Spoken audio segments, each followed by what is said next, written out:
وزیر اعلیٰ بلوچستان جام کمال خان کی زیر صدارت منعقد ہونے والے ایک اعلیٰ سطحی اجلاس میں صوبے کے ٹیکس اور نان ٹیکس محاصل میں اضافے کے لیے محکمہ خزانہ کی جانب سے تیار کیے گئے ریفارم ایکشن پلان کی منظوری دے دی گئی۔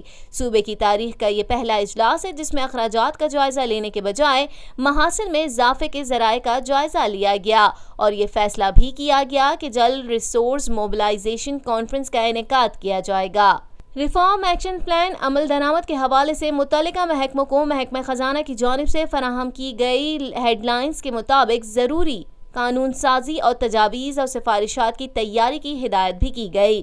اجلاس میں اس امر پر اتفاق کیا گیا کہ نیم خود مختار اداروں کو چلانے کے لیے حکومت کو کثیر گرانٹس فراہم کرنا پڑتی ہیں، تاہم ان اداروں میں اصلاحات کے نفاذ کے ذریعے انہیں خود انحصار اور منافع بخش بنایا جا سکتا ہے۔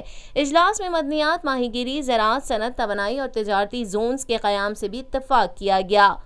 اس کے ساتھ ساتھ بوستان اور خضدار انڈسٹریل زونز کے قیام کے منصوبوں کی جلد از جلد تکمیل کی ضرورت پر زور دیا گیا۔ اجلاس سے خطاب کرتے ہوئے وزیر اعلیٰ نے ہدایت کی کہ ہر محکمہ اور ادارہ محاصل کے اضافے کے لیے اپنا ایکشن پلان بنائے اور اس حوالے سے دیگر صوبوں کے تجربات سے بھی استفادہ کیا جائے۔ وزیر اعلیٰ نے کہا کہ آئندہ آنے والا دور بلوچستان کا ہے، مستقبل کے مواقع سے فائدہ اٹھانے کے لیے ابھی سے تیاری کرنے کی ضرورت ہے۔ ہم خوش قسمت ہیں کہ صوبے کی آبادی کم اور وسائل زیادہ ہیں۔ بلوچستان مستقبل قریب میں اپنے قدرتی وسائل، ساحلی پٹی اور جغرافیائی محل وقوع کے ذریعے پاکستان کی معاشی اور اقتصادی ترقی کی بنیاد ثابت ہوگا۔ وزیر اعلیٰ نے کہا کہ وسائل اور اراضی کی بنیاد پر نجی شعبے کے ساتھ شراکت داری کے فروغ کے ذریعے صوبے کی آمدن میں اضافہ ممکن ہے۔